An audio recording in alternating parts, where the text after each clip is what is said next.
Justin Bieber, Miami DUI and drag racing case update. We have a verdict, you guys. So Justin Bieber has pled guilty to careless driving and resisting arrest. You guys remember that he was arrested back in, I think it was in January, we reported on it, for DUI as well as drag racing and resisting arrest. He was never charged with the drag racing. And then also, as far as the DUI goes, he did test under the legal limit for alcohol, but his urine test did pop up that he had Xanax in his system as well as marijuana. Now, as part of the plea deal, he's required to attend anger management classes.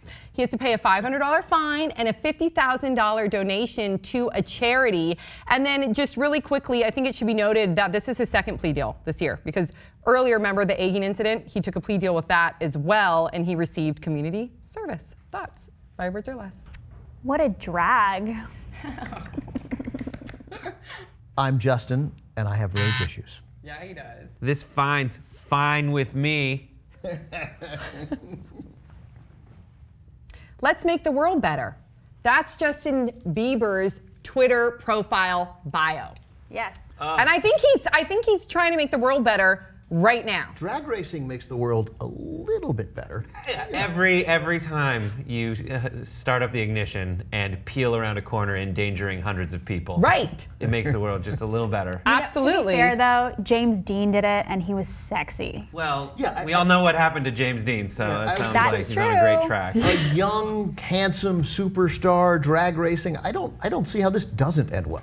Yeah, that's true. And you know what? I think it has to do with the culmination of it all. That there's that history there of him just being a dick to people, apparently. But I think teenagers fuck up. But then when I hear about people having a bad attitude too, and then you hear it repeatedly, I think that's why people get down on Justin Bieber, is because you hear that he spit on somebody or repeat on this mop bucket and expected other people to do it, and then he, you know, egged somebody's house, and then there's this. So I think it's the culmination of it all. Consequences. At least there are Paying consequences. a $500 fine. It's a $500 fine plus $50,000. That's bullshit.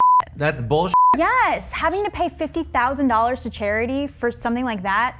If someone who wasn't a celebrity, would they have to do that too? Who did the same crime? They'd have to spend up to $10,000, and they would have it on their record. I mean, that's how much Wet and Reckless's cost. It's like you're not a DUI, but you had alcohol in your system and you're driving like a jerk. Xanax, because he didn't have a prescription Here's the for thing, that. it's 2014, everyone's got Xanax in their system. Do they? Who wants to drag race when they're on Xanax and weed?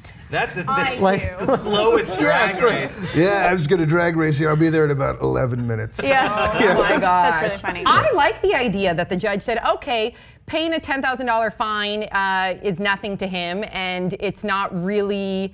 This can make a difference. Yeah, and I like that they thought outside of the box, and yeah, they treated him differently. And I know that's what would actually make a difference is punishing him for his actions. Of course. Locking him up for a little bit and teaching him an actual lesson instead of just making him spend $50,000, which he probably would give to charity anyway because his people probably tell him to. Your brother's a DA. Yeah, so and through osmosis, I know about the yes. law. So then let me ask you this, because I think this would help answer your question and where you're coming from. Yeah. If the average Joe were to done these same offenses and been charged with them and arrested, whatever, would they have been put away in jail and had a stronger sentence than this? I can't say for certain, but I love to speculate. Okay. So to speculate, I would say that it seems like they probably wanted to get him on a DUI when they pulled him over, but they found out that he wasn't drunk and he had weed in his system. But you know, anyone who's been drug tested knows that it takes a long time for weed to get out of your system, so it wouldn't be directly related.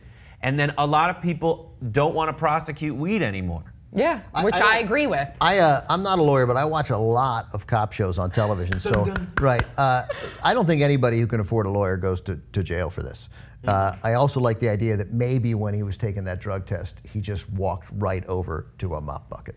It's like, all right, you got to take a urine sample. This is where I give it, right? I just want to see those anger management classes with Justin Bieber. I'm glad that they're providing those, though. I do think that he, at this point in his life, hopefully, through education, he can grasp whatever they're teaching him and evolve. That's what I hope. I don't think anger management is right, because he doesn't seem particularly angry. He just seems bitchy. Yeah. He should go to bitchiness management classes. Okay, we're going to leave it on that note. What did you guys think about Justin Bieber pleading guilty? Please let us know your thoughts in the comment section below. Don't forget to subscribe. Also, check us out on Hulu. We have new unseen episodes every Thursday. We'll see you guys all next time.